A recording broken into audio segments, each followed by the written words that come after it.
What's up? Welcome in. Hoge and Jahns back and ready to go for week 3 with the Bears making that always terrible drive down I-65.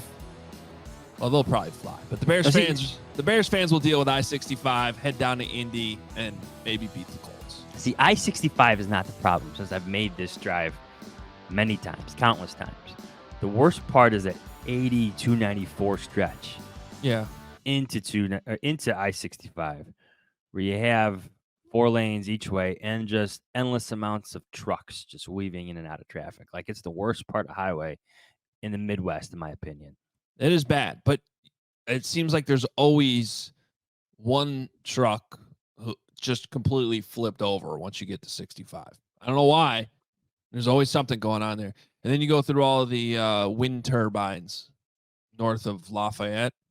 Well, that's usually the sign that you're halfway there. Yeah, they just keep going and going and going. And you're like, wow, okay, are we there yet? Come on. So if you're making that drive, maybe you're listening to this right now while you're making that drive down there, and maybe you're staring at those wind turbines. I don't know. Or maybe you're watching on YouTube, and if you are, you're seeing if Jahns were to unzip his quarter zip just a little bit for the second day in a row, still is wearing the same shirt as me. No. I walked in the Hallis Hall yesterday wearing this pullover. You carried it. Well, the key is showing up what you want to wear. So whoever gets there first gets to wear it? Yes. Okay. Well, here's the deal. For some reason, I don't know if they're freezing us out of Hallis Hall, but the media room since the start of training camp, and it's like this every year, when the AC is on in that building, it's like 50 degrees in that. I'm exaggerating, but it's always cold in that media room. So you come from outside where it's been hot. Thank you very much. Enjoying this fall in Chicago. But it's hot enough outside. You need to be in a t-shirt. But when you come inside, you definitely need some type of sweatshirt or quarter zip. Hoge and Jahns quarter zips, highly recommended. HogeandJahns.com.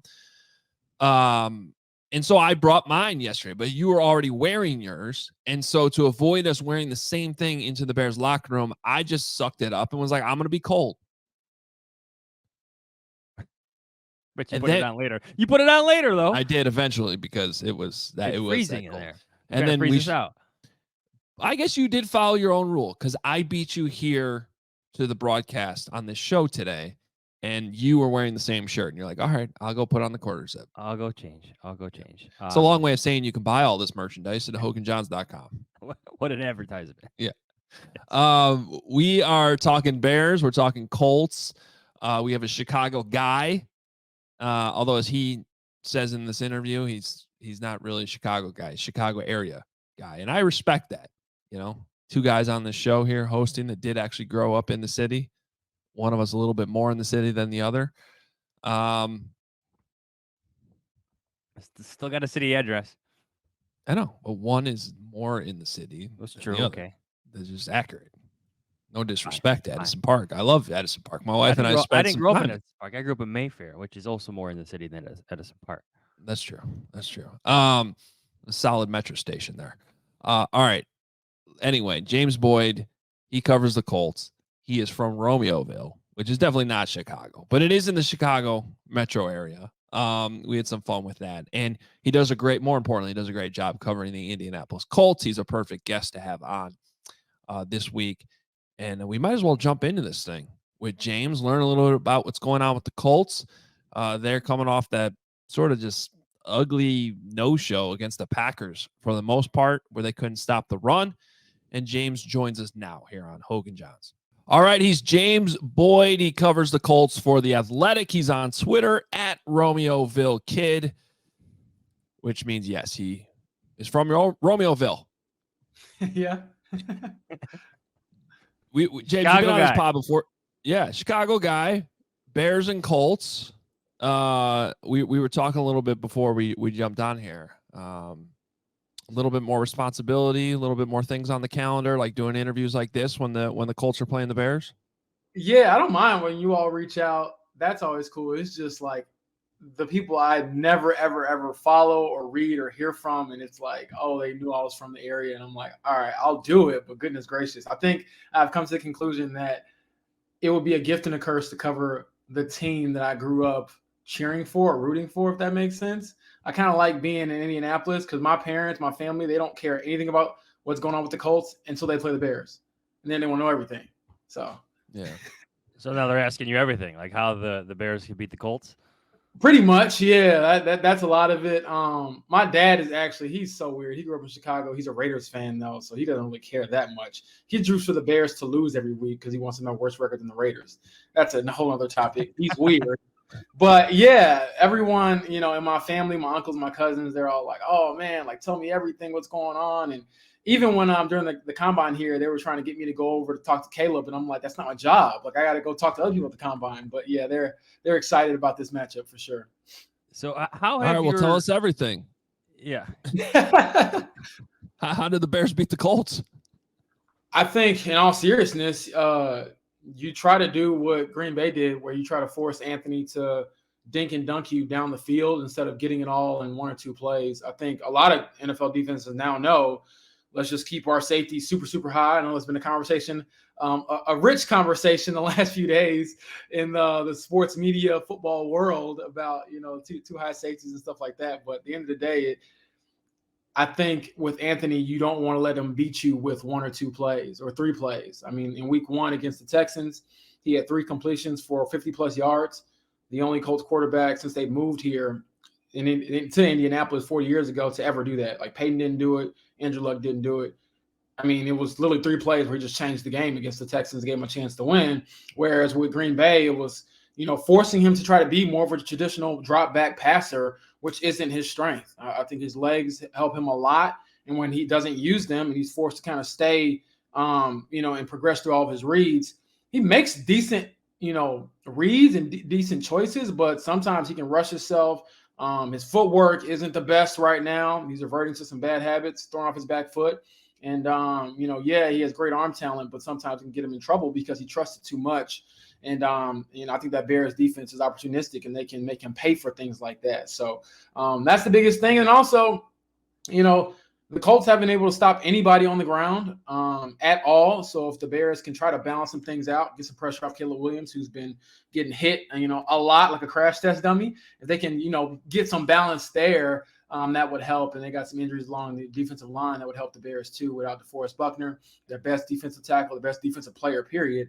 And then the rookie Laiatu. We'll find out more about his status later today, but it doesn't look like it's boding well for him to play after missing 2 practices this week. Let's combine your Chicago roots with the job right now. So for this question, how has seeing Jay Cutler to Mitch Trubisky, Justin Fields, there's other quarterbacks in there too. Like, how has that prepared you maybe for the ups and downs of covering a young quarterback in Anthony Richardson?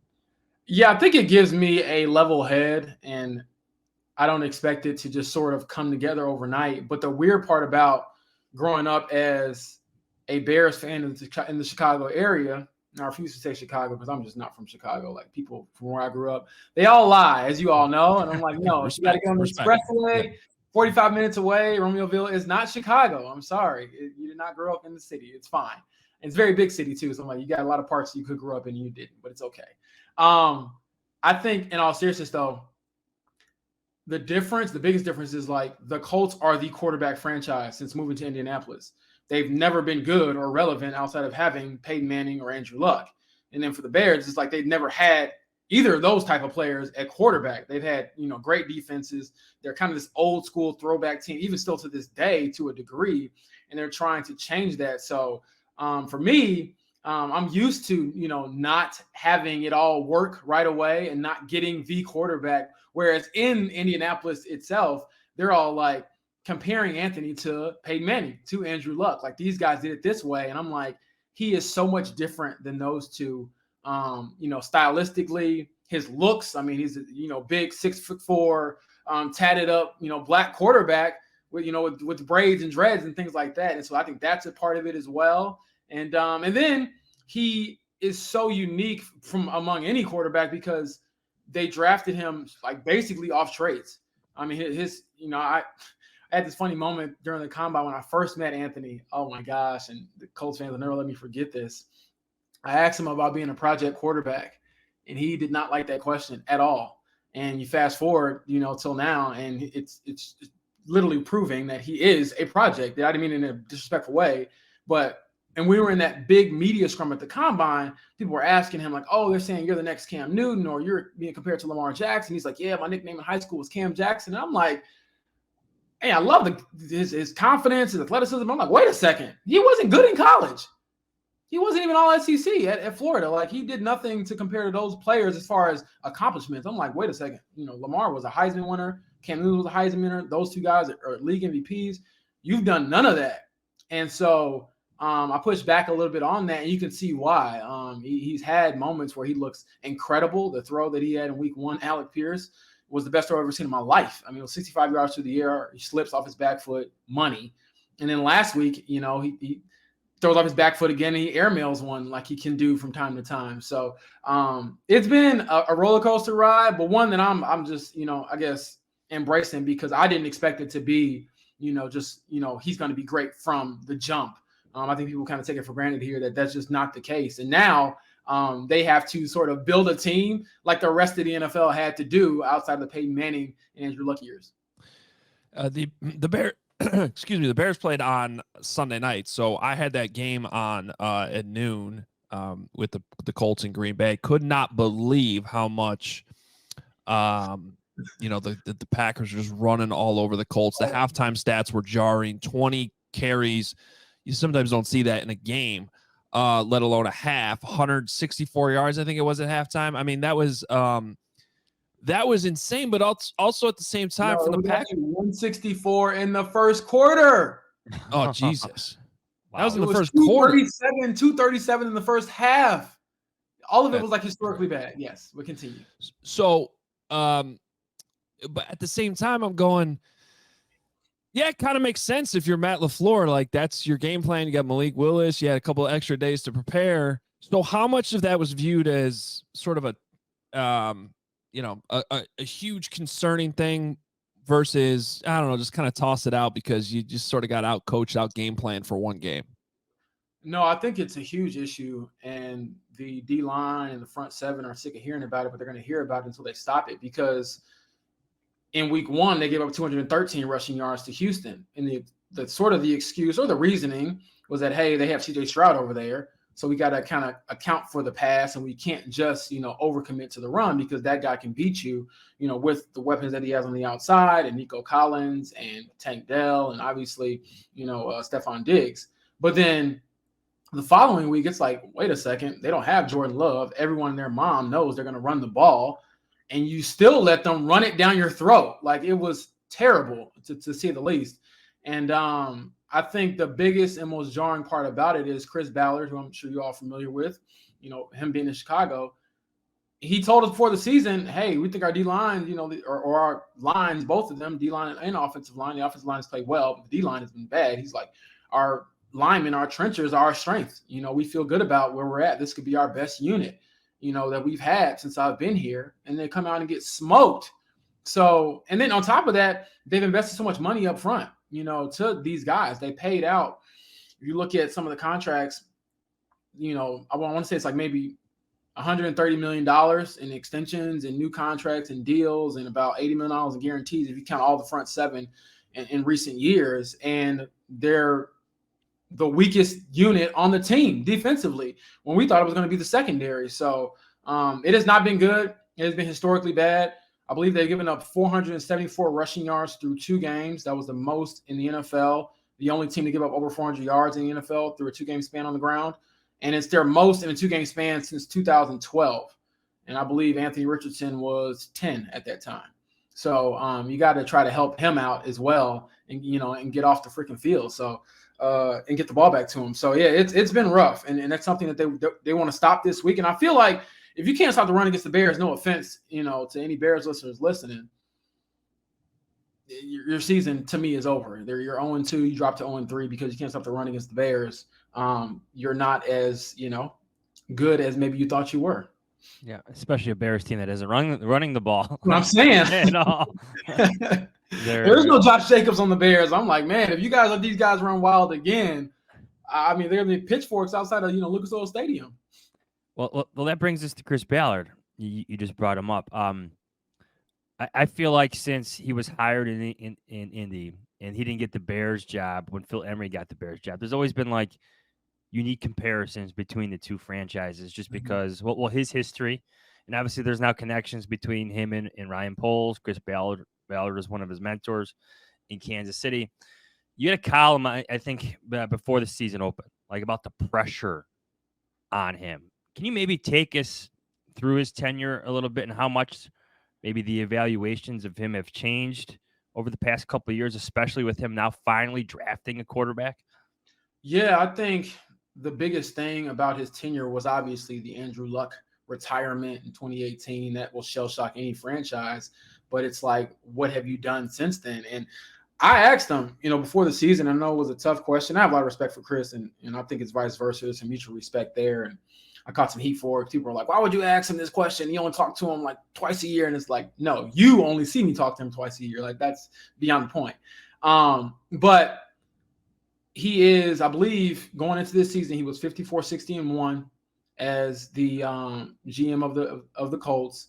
2 playoff appearances, 1 playoff win, and really, and then the last 3 years they haven't made the playoffs at all. And then no division titles in the AFC South that, doesn't have a Patrick Mahomes, and it doesn't have a Tom Brady, or it doesn't have a Josh Allen who runs, their divisions. It has been none of that. You've seen Jacksonville and Houston both bottom out, win the division, bottom out, get, another quarterback in there, and then win the division again, all before the Colts could win it.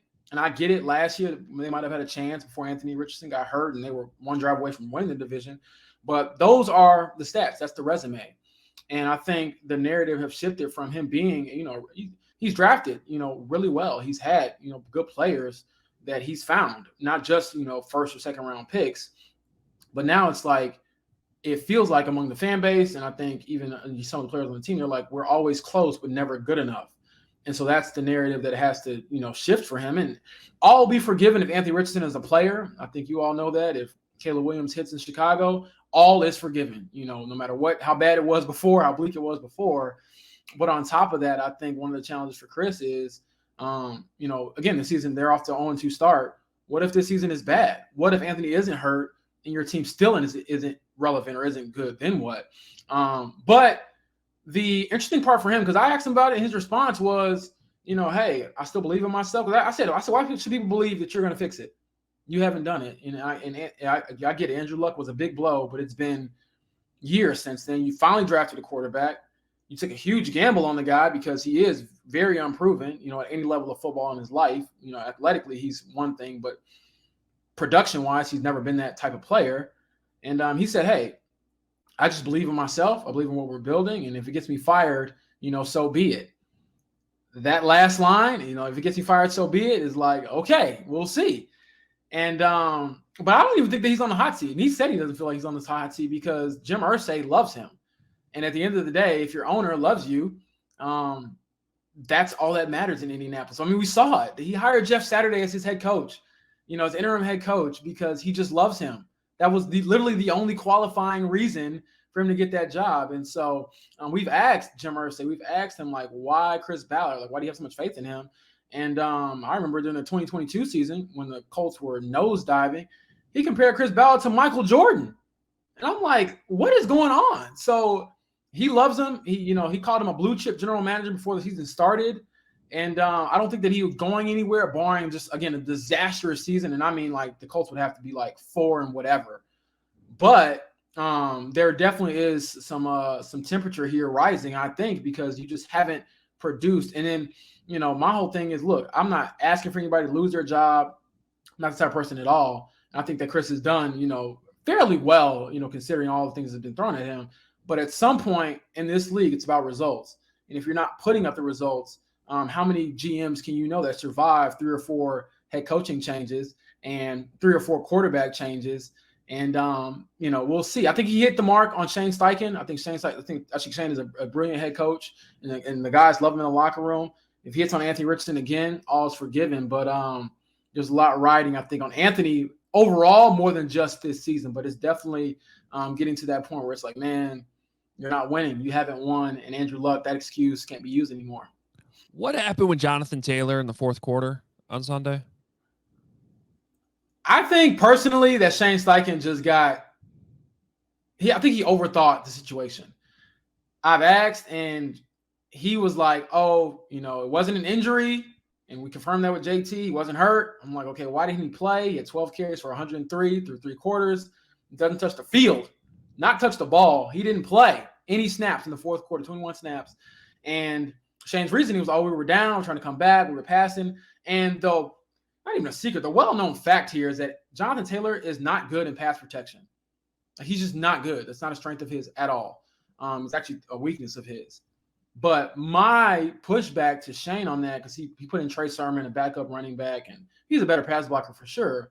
My pushback was like, hey, if this guy can account for 65% of your offense through 3 quarters, and he's running wild in his team, you as an offensive genius, as you've been labeled, as you've been praised as, you just took a team to the Super Bowl 2 years ago, as an offensive coordinator for the Philadelphia Eagles, you can figure out a way to get a guy like that on the field. You have to figure it out. And then I get it. Like you're trying to pass to come back. But even then, if he's averaging 8 yards a carry when, they know you're trying to, they're trying to stop the run, trying to stop the pass, and all their safeties and defensive backs are playing deep, hand the ball off to him. He can rip one. Like JT has 11, carries in his career for over 40 yards, 2 of which in the fourth quarter. Like he has that game-breaking speed or game-breaking ability. And I understand there's deficiencies in his game.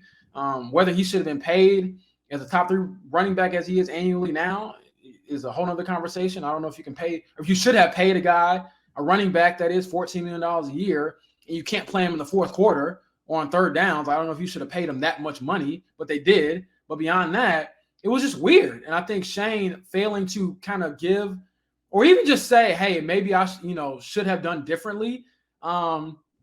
It was a bit off-putting for a lot of the fan base, I think. And even for some of the media, I was just like, wait a second, I understand you know more football than I will ever know. I'll probably forget more than I'll ever know. But I always think, and I heard this quote from Matt Ryan a couple years ago. He was saying, like, a wise coach once told him, think players, not plays. And I'm like, I get it. Like, you have these plays that you draw up, but at the same time, figure out how to drop one of them with one of your best players. I mean, he's a first-team All-Pro for crying out loud. You didn't play him in the fourth quarter. And then the biggest thing, I'll tell this to you all, that because I wrote about this and some of the fans were, pushing against me, which is fine. I enjoy banter and debates and stuff like that. But the most annoying part is they're like, well, he can't pass protect. He can't do this. And I'm like, yeah, I get all that. But the plan still didn't work. It didn't work. Like, if it had worked and they win the game, or even if they come in and I'm like, wait a second, I can kind of see where you're going. It did not work. It didn't work. So I'm like, are you telling me this is going to be something you do in the future? And I'm curious to see if that's the case. Like, if they get down by 2 scores in the fourth quarter, do they bench JT no matter what type of game he's having to try to pass their way out of it? I just don't know if that's realistic. And we'll see. But I pushed. That's the first time that I ever really thought that Shane got out-coached, flat out out-coached. There's been plays here and there. He got flat out out-coached by Matt LaFleur. I think that fourth quarter really showed it, because it's like, and how does that go over in the locker room? Like, you take out a guy who's been crushing it in the game. And I get it. JT had 2 drops in the game. He missed the pass, protection assignment on Anthony Richardson's interception, even though Anthony still shouldn't have thrown off his back foot like he did. But again, if you're as great as the offensive coach as you are, figure out how to get 28 on the field and keep him on the field when he's averaging 8 yards a carry. 8 yards a carry. Like, they had a 3rd and 1 to start the fourth quarter. They had Trey Sermon on a speed option. I'm like, you have Anthony Richardson and Jonathan Taylor. Like, those are 2 of the best athletes in the league. You're never supposed to really lose 4th and 1 with those 2 guys behind you. Like, make a play up with them before you give it to Trey Sermon, who, again, is a solid player, trying to find his footing in the NFL, but, former 3rd-round pick who's been on 3 teams in 4 years. Like, come on, man. Yeah, he's not Anthony Richardson. No. no. He's not Jonathan Taylor. I'm like, no. Use the 2 aliens that you have on your roster and figure it out. Losing to DeForest Buckner, I mean, obviously a big loss for that defense. We saw the Texans blitz Caleb Williams a bunch. Mm-hmm. How much do you think the Colts will blitz, be aggressive like that on Sunday against Caleb Williams too? That's a good question. I don't think that they really want to blitz all that much, because their secondary, before all the defensive line issues, the run issues, that was viewed as their weakness going into their biggest weakness was their secondary. It's super inexperienced. It's also a little bit banged up. They lost Juju Brents, starting cornerback, after season opener to IR. He's got a knee injury. And Julian Blackmon should be back this week after missing last week, their starting safety. But I think that they'll pick and choose their spots. I don't expect them to blitz nearly as much as the Texans, just because the Colts don't trust their secondary, and they probably shouldn't, because it seems like every time there's a big play over the top, they lose at 50-50 ball, things like that. I mean, Malik Willis, I think, threw it twice last week past the line of scrimmage on those 2 plays that were actually down the field throws. The Colts defensive backs got beat. They got cooked. And so I wouldn't expect them to be, that, aggressive, but they're definitely going to try to get after Caleb Williams, because he hasn't shown that he can, one, stay upright, because their offensive line has been struggling, and people here know all too well about Matt Pryor and his struggles a few years ago on the offensive line. And then on top of that, it's just, seeing if Caleb, even if he is able to stay upright, can he read defenses enough? Can he process enough to, make them pay? We just haven't seen that yet. You got a pick for us? Yes, sir. I got the Colts 20-17 over the Bears. I don't expect it to be some like blowout, crazy game, a lot of scoring. I think it'll be, a little bit ugly, to be honest. But my whole thing is like, if Anthony Richardson and this team can't win at home against the Bears team that, has struggled a lot offensively. I know they won week 1 due to a lot of special team stuff and defensively and stuff like that.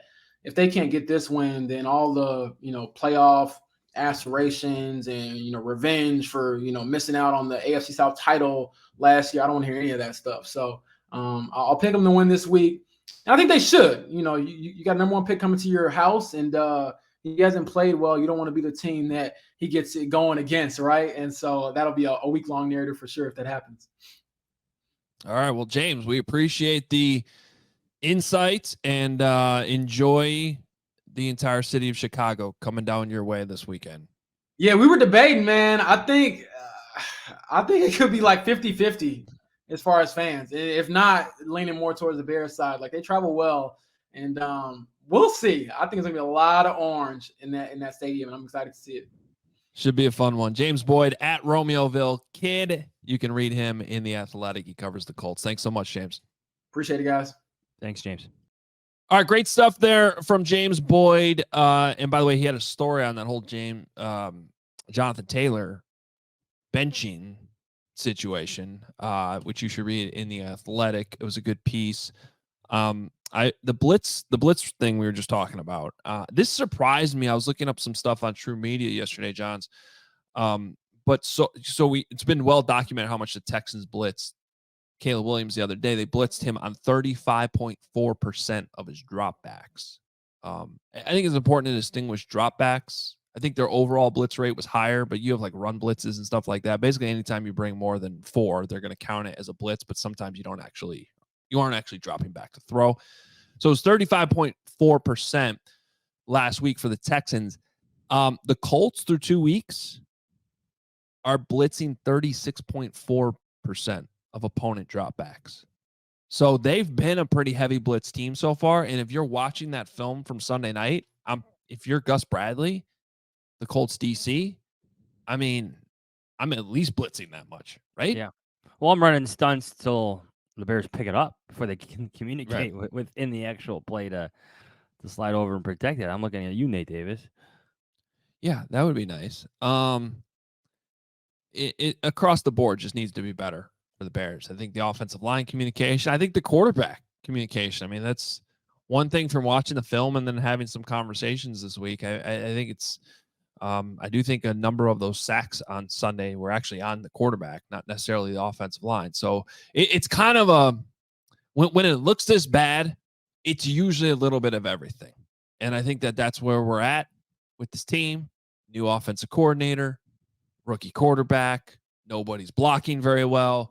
That leads to a lack of chemistry and a lack of identity. So I think the formula, and I wrote a little bit about this in my newsletter that came out this morning, which you can get if you're a CHGO diehard on Friday mornings in your inbox. I think the process here, Jahns, has to be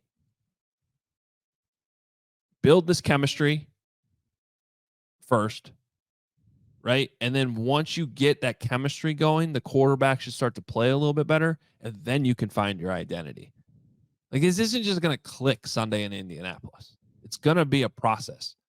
And I think realistically, you're hoping for maybe like a scenario where like Jordan Love last year, he didn't really play that well in the first half, but they got to mid-season, they found their groove, and all of a sudden he looked like a guy you wanted to make the highest paid player in the league by the time you got to the offseason. Well, kind of, but it's the price of the position. Yeah. So, all right. Well, that was great stuff with James. Let's jump in with the rest of this preview.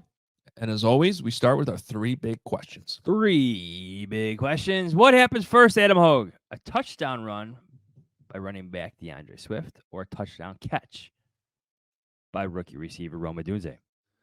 Ooh. Well, you can argue that Rome's been closer than Swift so far,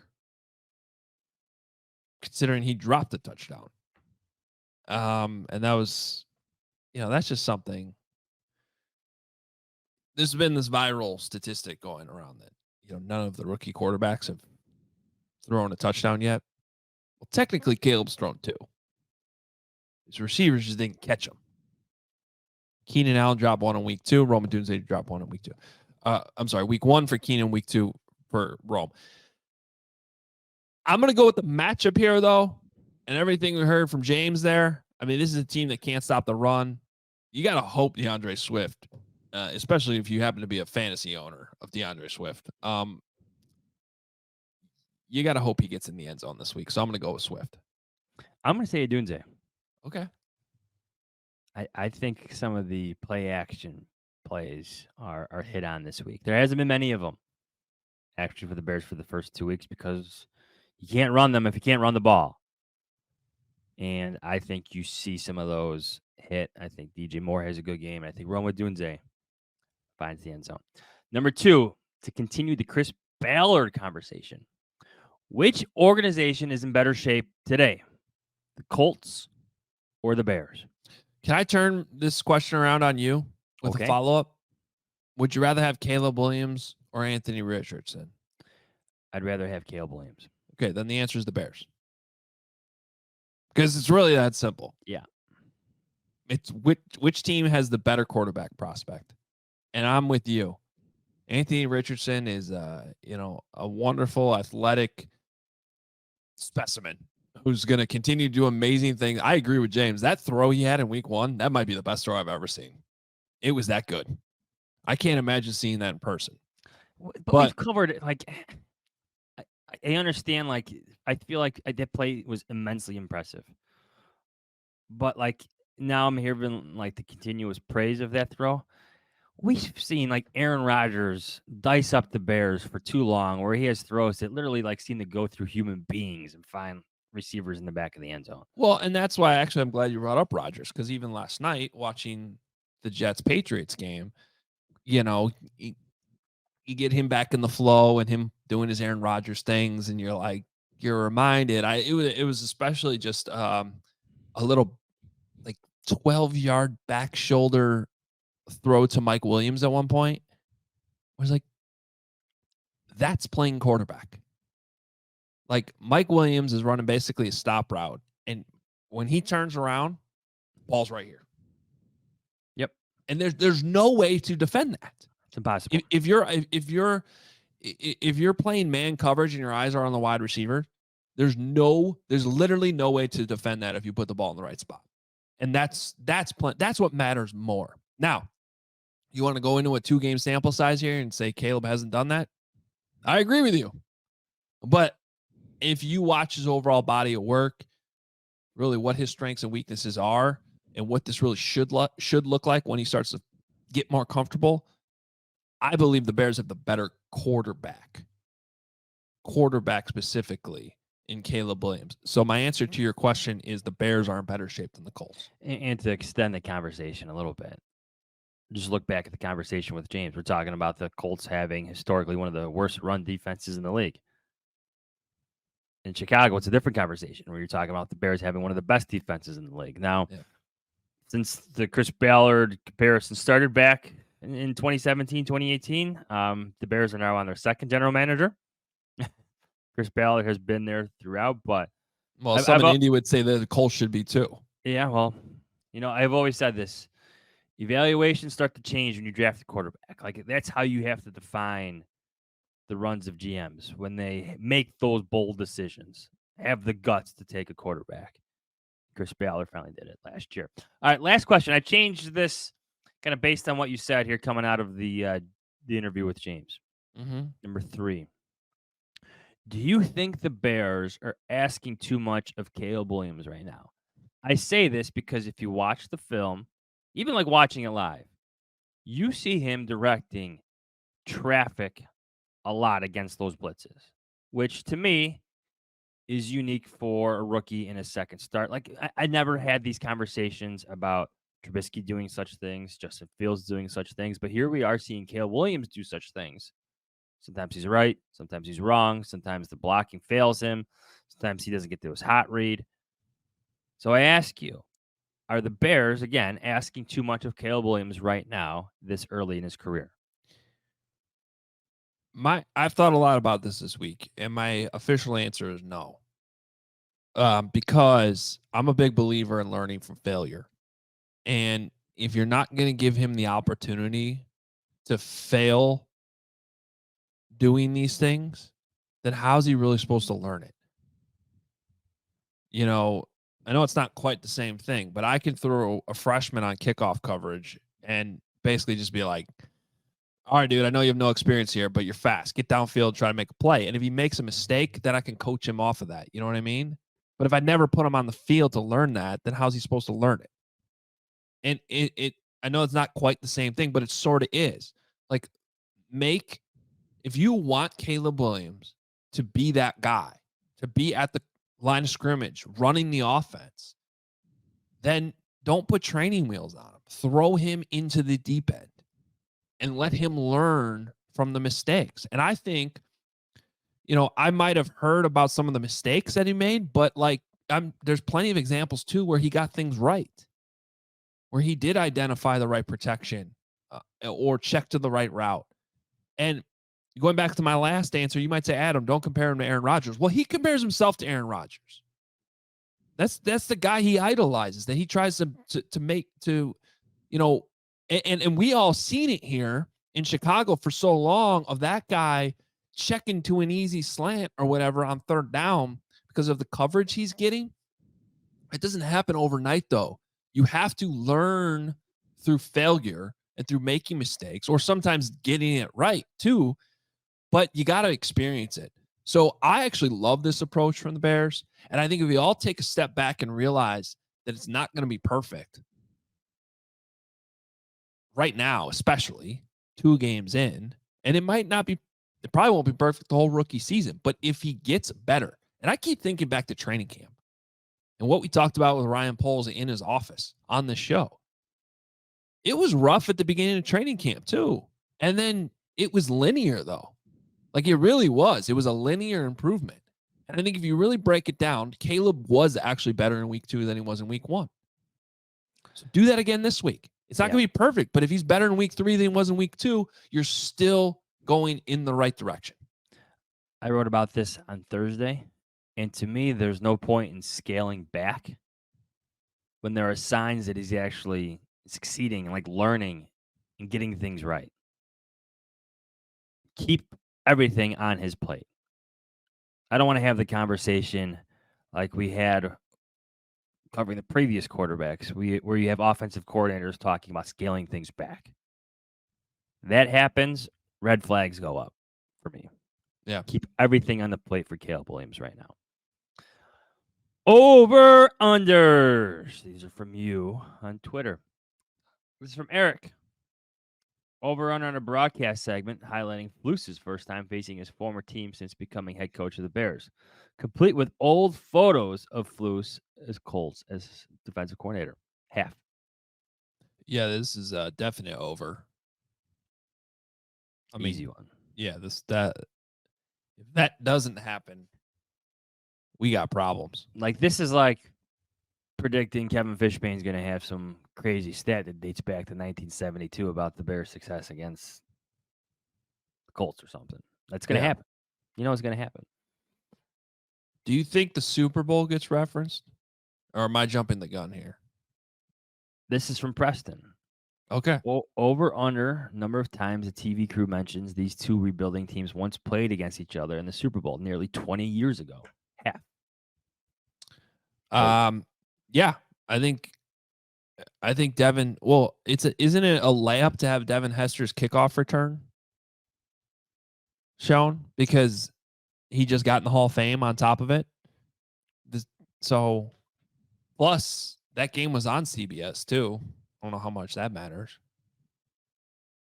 because that was a Jim Nance, Phil Simms game, wasn't it? Yeah, probably matters a little bit. Over. Yeah, so I'll take over. Yeah. Okay, a couple game ones for Bears season. DeAndre Swift rushing yards over under 40.5. My confidence in the Bears running the ball successfully is not very high, but you look at what the Colts have done. They're not going to have DeForest Buckner. Like James said, Leatu Latu, he could be ruled out, by the time you're listening to this today. It better be over. So I guess I'll take the over, but I don't feel great about it. See, I'm going to say over, but I don't think the Bears are going to produce some historic rushing day like the Packers did. No. I think you're flirting with like 115 yards, 120 yards. And if you're the Bears after the first 2 weeks, you take it. You 100% take it. It opens up other things for you offensively. So I'll take the over on this. And if I had to set an over-under on like overall rushing yards for the Bears, I'd say like 119.5. I would not hate, though, especially in the first quarter, if the Bears just came out, we're running the ball, whether it's working or not. Like, just keep doing it because you're going to, one, wear them down, but two, hopefully eventually open things up for Caleb, make his life easier. I got this one a few times from a few readers, a few listeners. This is so I took this one from Dan in No Context in Austin. Offensive TDs by the Bears, 1.5. Yeah, I'm going to take the under. I don't want to give too much away here because I still have to make a prediction. But I will take the under on that. I think this is a low-scoring game. And I do think if the Bears end up getting more than one, it's probably likely that's coming from defense or special teams. I want to say over. Yeah. And maybe the defense helps get them a position for one, but I'm going to say they get 2 offensive touchdowns. This is from Top 5 Sports. Over under the amount of basic stunts the offensive line fails to pass off. 1.5. I'm going to go over on this one because, like you said, Gus Bradley, I'm going to just keep doing this, right? And they might be better at it, but there's probably still going to be a couple that get screwed up.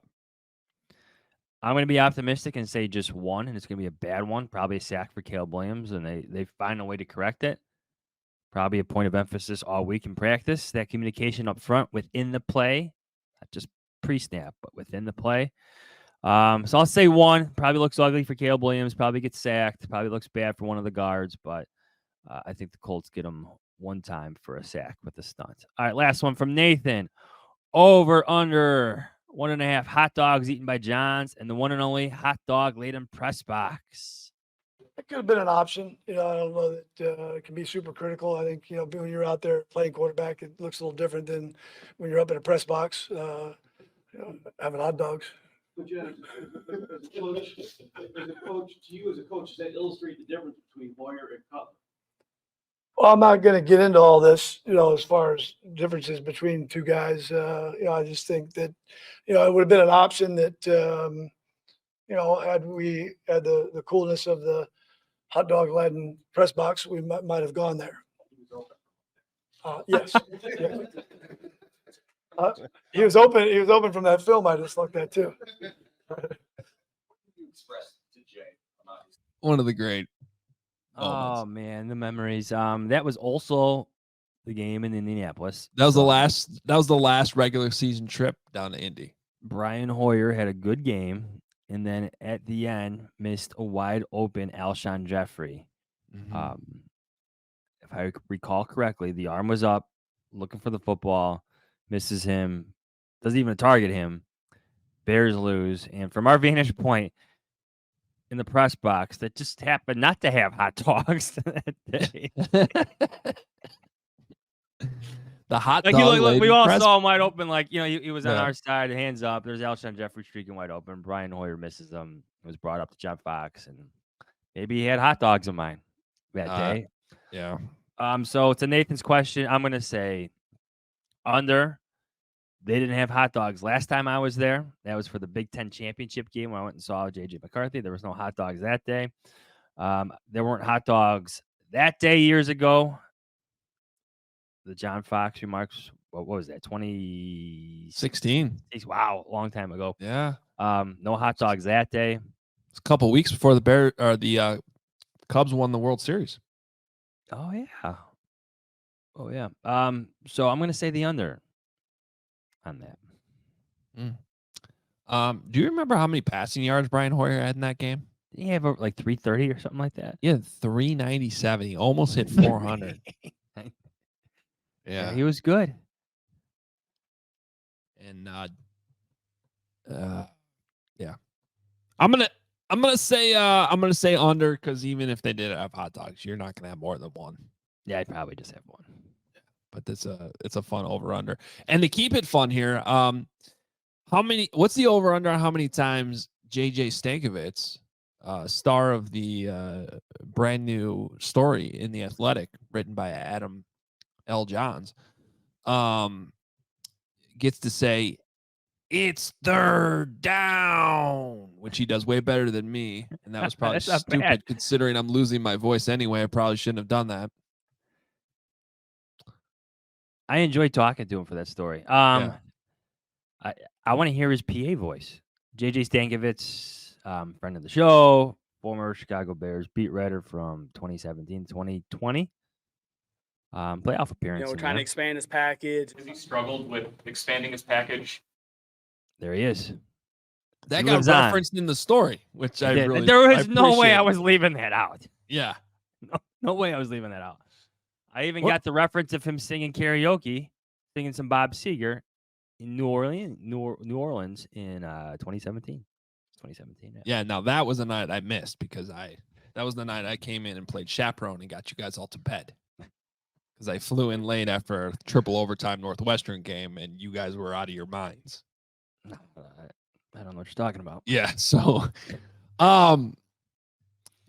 yeah, one of the great stories, JJ ending up in Indy and in one of the crazier, just to show you how this business is just crazy. I mean, he's the website writer, and think like my voice right now, the guy had been doing it for 20 years, like lost his voice in the middle of the game. They're like, can you jump in here? And he did it. The rest is history. He's now the PA voice and still covering the team as well for IndianapolisColts.com. It's awesome. And he's one of the greatest, dudes and friends out there as well. So I think one cool thing about that is like players now know his voice and they like talk about his calls for them. They're like, Quiddy Pay. That's pretty good, right? I could do this. yeah. The question I have for you is, when do the Bears give Larry Mayer a chance to do the announcements at Soldier Field? Probably not. No. I mean, they should, but They would have they got Tim Sinclair. They don't need. endless amounts of old movie jokes. Nothing Yeah. but slapshot jokes. Yeah, nobody needs that. We love Larry though. All right, should we get to our picks? Let's do it. It is that time. This game is on CBS. Bears at Colts. The Colts are a 1.5 point favorite. Which, the rule used to be that 3 points at home. Now it's really, Vegas tells you it's more like 1.5. So this is like truly a very even matchup in the eyes of Vegas. I have the Bears winning by 10. Wow. I think sometimes Take that, James Boyd. yes, it's not who you're playing, but sometimes when you're playing them. You have a young quarterback kind of learning things. You have a rush defense that just isn't stopping anything. You have 2 notable injuries up front. And I think there's still signs of growth from week 1 to week 2 and hopefully to week 3 for Caleb Williams. I think the Bears defense is going to deliver a couple turnovers. I think Caleb Williams gets a couple short fields. And you see some offensive touchdowns and a bunch of kicks made by Cairo Santos. So I have the Bears winning 26-16 at Lucas Oil Stadium. Wow. Okay. I also have the Bears winning, but a much closer and low scoring game. I think this is going to be a game that's both offenses continue to kind of struggle. I do like the Bears defense. And not to beat a dead horse, but takeaways. Whoever wins the turnover battle in this game, it just feels like it will go their way. I trust the Bears defense against a young quarterback like Anthony Richardson. Last week, I got a little too aggressive in thinking the Bears could, pick off CJ Stroud. They did manage to get that key takeaway at the end of the game, but it just, the offense couldn't take advantage of it enough. So I'm going another low scoring game. I think Caleb does a better job holding onto the football. I shouldn't say holding onto it, but not throwing it to the other team. In this one, and hopefully they're not playing from behind and putting him in that spot where he kind of had to take those chances. So maybe get an early lead, but grind this one out. 16-13. Bears win a close one. Okay. All right. Bold predictions. What do you got on this? Does the Roma Dunze touchdown count? I was talking about this on CHGO. We got to raise the expectations here. This is a top 10 pick. I mean, when Marvin Harrison basically didn't get the ball in week 1, the state of Arizona was rioting. And then he exploded last week. And I'm not saying the expectations should be that high, but can we raise the bar a little bit? Fine. 2 touchdowns for Roma Dunze. I feel like I just bullied you into that one. Jesus. He's getting 1. If you wanted me to be bold, to meet the definition of the word bold, fine. Yeah. Well, I'll tell you what. Hear this. He has. No, I like that. How's this? Forget the 2 touchdowns. He has 1 touchdown and 90 yards receiving. Is that bold? Fine. 2 touchdowns it is. Yeah. And let me tell you this, because if you're not going down I-65 to this game, the best place to watch this game is at Joe's on Weed Street. Big CHGO watch party. We're going to be doing our pregame and postgame from there. Alex Brown, Lance Briggs, Corey Wooten will all be there. Johnsy, if Caleb Williams throws 2 touchdowns to Roma Dunze, the last time we were there in that giant room was the night they drafted those 2 guys. And the moment they drafted Roma Dunze, that place was up for grabs. So if he throws 2 touchdowns to Roma Dunze in this game, I think the vibes are going to be pretty similar, if not crazier. So that's if Johnsy's bold prediction is right, you're going to want to be there, because that'll be a pretty fun atmosphere if that happens. My bold prediction is a little bit simpler, but it still counts as bold because we're talking about somebody who's not on the field a whole lot. I have a Jack Sanborn interception in this game. He had a pass breakup on the first play from scrimmage against the Texans and a key 4th quarter sack. Yeah, just makes plays. The reason for this is really just what I've been saying since he was at Wisconsin and when the Bears signed him as an undrafted free agent.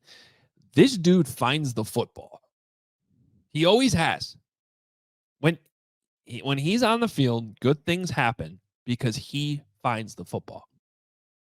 So you got a quarterback in Anthony Richardson who I think is going to turn it over a couple times in this game. And even though Jack's not on the field a ton,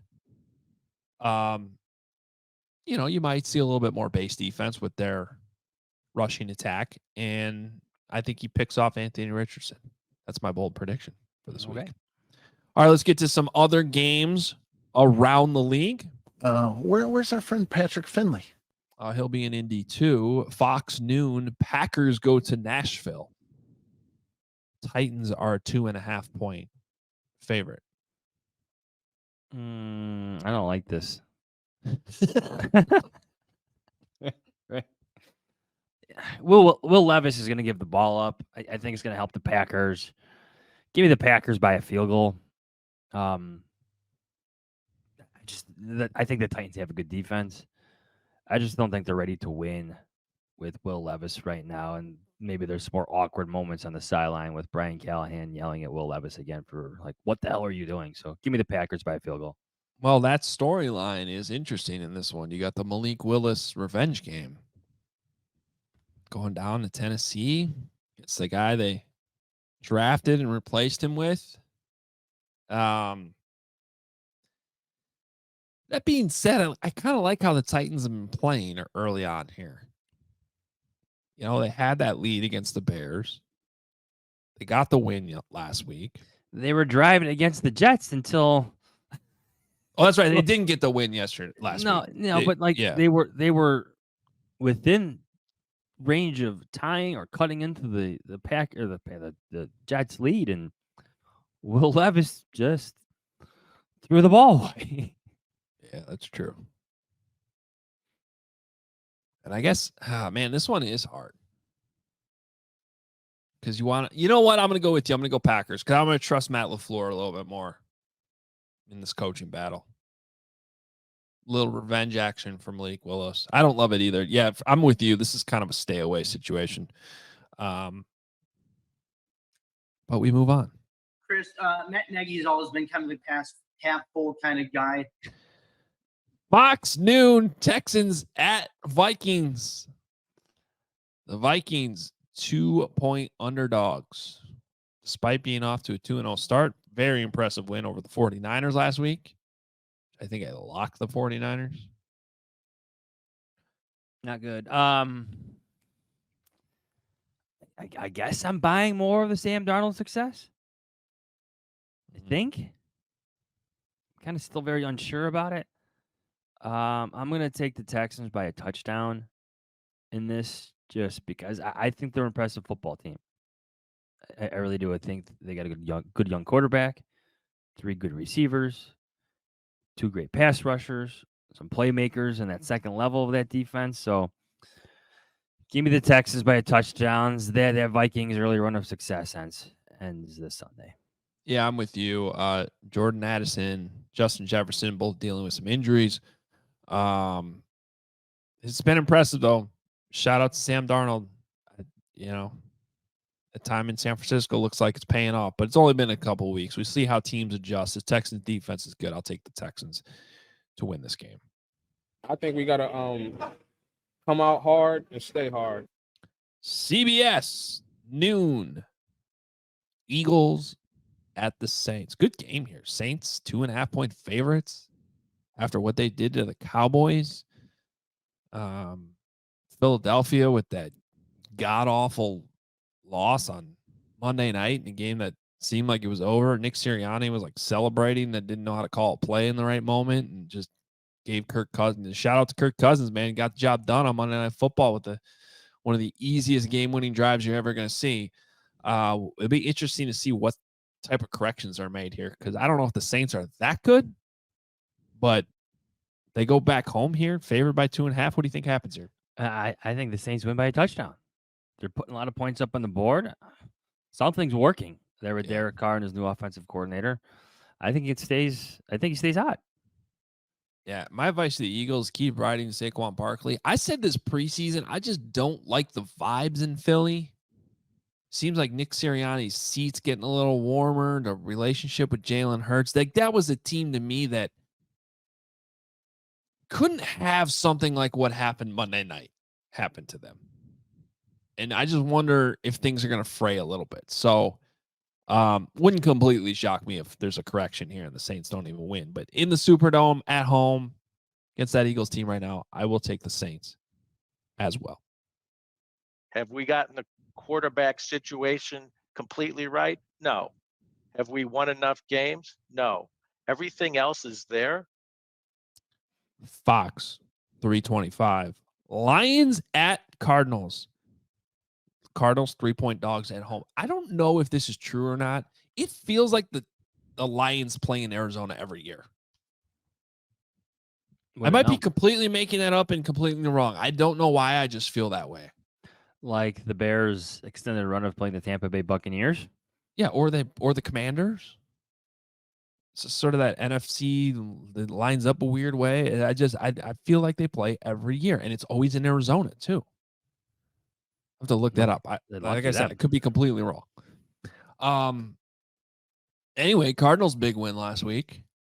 I'm going to take the Cardinals here on the points. Wow. I wouldn't be surprised if they win outright. I am not surprised by the Lions' early struggles. I'm not. They just struck me as like a regression candidate for this season. Yeah, they'll probably fix it at some point. But give me the Cardinals and the points. Why not? Okay. And I just looked this up. At least the last 2 years, I think I'm a complete idiot, and they have not played Arizona at all. So I have no idea where I got that from. Hey, you said it. Yeah, I did say it. I'm an idiot. Why do I think that? I don't. We need to cut that one, Kent. Yeah, they did play Arizona 3 years ago, but it was in Detroit. So what do I know? Nothing. I don't even know why you guys listen to this. I will take the Cardinals. I'm with you. I like the vibes there. Kyler Murray's playing well. Back at home, keep some momentum rolling. I think the Lions find a way to pull it out maybe, but this one could be like a 1-point game. One of the local writers, Adam Hoge or Hogg, excuse me, I don't know how to pronounce the last name. Thanks, Dan. Fox 325. 49ers at the Rams 7-point home dogs. The Rams happen to be the Bears' week 4 opponent. So the Rams are bad, huh? They've had a lot of injuries, man. It's unbelievable. I think everybody except Matthew Stafford's out in this game. Yeah, injuries on both sides of the ball. Their defense, after 2 games, small sample size, but ranks 31st in points, 32nd in yards. The receivers are hurt. 7 points is a lot. But give me the 49ers by 10 in this one. Yeah, after what we saw last week in Arizona, there's gonna be a ton of 49ers fans there. I'm not even sure the Rams fans will show up at this point. There's not a lot of them to show up in the first place. I think that place is going to be very red, and good bounce back spot for the 49ers after what happened in Minnesota last week. So I will take the 49ers and maybe make this mistake twice in 2 weeks. You better lock it up. You better lock it up. No, you lock it up. You lock it up. Lock it up. Lock it up. All right. My lock's going to be the Texans. There it is. You better They're a lock good it up. team. You better lock it up. No, you lock it up. You lock it up. Lock it up. Lock it up. That's not cliche talk. That's real talk. That is real talk. All right. Thanks to Kevin for filling in for me on Wednesday. Time to wrap this boy up. Bears, Colts, enjoy Indy. You guys got dinner plans Saturday night? We do. I'm not sure what time I'm driving down there yet, but of course we're all going to hang out. I don't think we're doing steaks though. We're switching it up for once. Wow. Okay. Don't want to give up your location. I understand. I have to check in with Kevin. Honestly, yeah, I was going to say. Well, we all know Kevin booked that reservation, and John just doesn't know where it is. Yeah, that's 100% it. Well, that is the one part of missing this trip that I will miss for sure. It's a good little trip down to Indy. Always, yeah. We know if the roof's gonna be open. No, I'm sure Ursay will tweet it at some point. Yeah, he always tweets it out. It's gonna be hot. It should be hot still on Sunday, right? Yeah, summer just decided to stay an extra month here. I'm okay with it. I'm not complaining. No, I would like a little cooler. It doesn't have to be 95. Plenty of time for 85. that. There's plenty of time for that. It'll be fine. Or it'll be 30 by next Thursday. Yeah. It's more likely what will happen. No, Yeah. we're going to get snow on Halloween. You know what this means. Last year's Halloween was cold. All right. Well, good show. Thanks to James Boyd jumping on.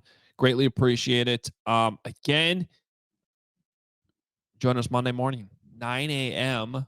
We will break down this game, whatever happens, live on YouTube. You can always check out our Monday morning shows live on YouTube. Always love interacting with you guys live, so that'll be there for you. And of course, CHGO has you covered on Sunday, 11 a.m. pregame, postgame as soon as the game is over. Briggs and Brown after our postgame. It's all happening this week at Joe's on Wheat Street. If you want to come out, we still got tickets available. They're only $10 to get in. There's a drink package too that costs $65 that you can add on if you want. You're basically covered from 11 o'clock until I think the game ends with that. Or you could just come for $10 too and pay as you go. Whatever. It's going to be a fun time. So if you're not heading down to Indy, come out to Joe's. Hope to see you there. And yeah, I think that covers it, Jahns. We'll talk to everybody on Monday morning. See ya.